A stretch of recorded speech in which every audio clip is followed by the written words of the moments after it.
Welcome to our economics lecture. I'm Professor Natasha, and our topic today is behavioral economics. So without further delay, let's dive deep into the world of economics together.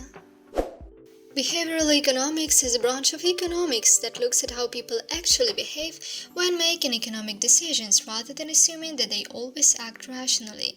In simple words, it combines insights from psychology and economics to understand why people sometimes make choices that seem irrational or against their best interests. Traditional economics assumes that individuals make decisions based on complete information and in a way that maximizes their own well-being. However, behavioral economics recognizes that people often have limited information, cognitive biases, and emotions that influence their choices. Here are a few key concepts in behavioral economics. People don't always have the time, information, or cognitive ability to make fully rational decisions. They often use shortcuts or rules of thumb to simplify complex choices. These are systematic patterns of deviation from norm or rationality in judgment. For example, people might be overconfident in their abilities, have a fear of losses that outweigh potential gains, or be influenced by social norms. Behavioral economics suggests that small changes in how choices are presented or nudges can significantly influence people's decisions. Governments and organizations can use these nudges to encourage better choices without restricting freedom. People tend to prefer smaller rewards that come sooner over larger rewards that come later. These can lead to impulsive decision-making and difficulties in saving for the future.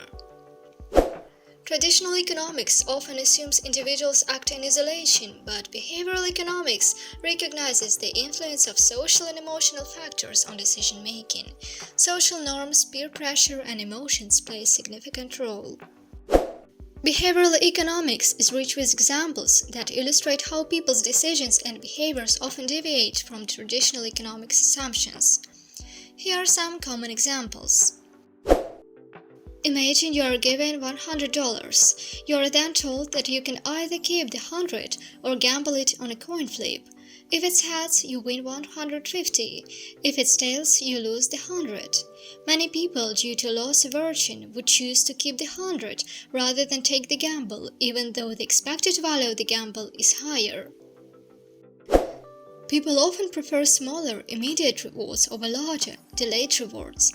For instance, someone might choose to receive $50 today rather than wait a month for 100, even though waiting would be economically more advantageous.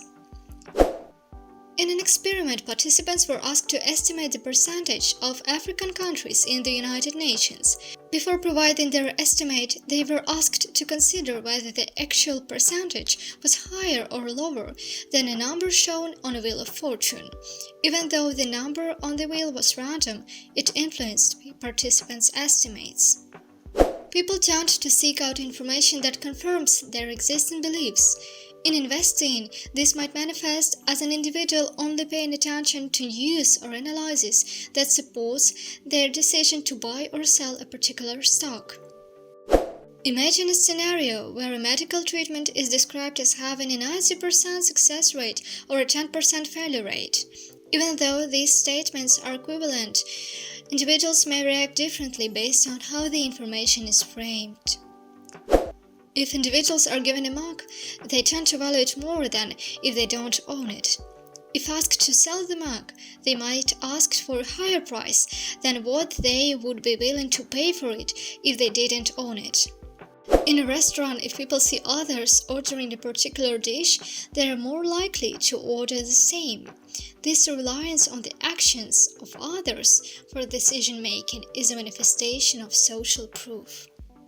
In summary, behavioral economics provides a more realistic understanding of economic behavior by acknowledging that individuals are not always perfectly rational actors. It helps explain why people might make decisions that seem to go against standard economic predictions and offer insights into designing policies and interventions that account for these behavioral factors.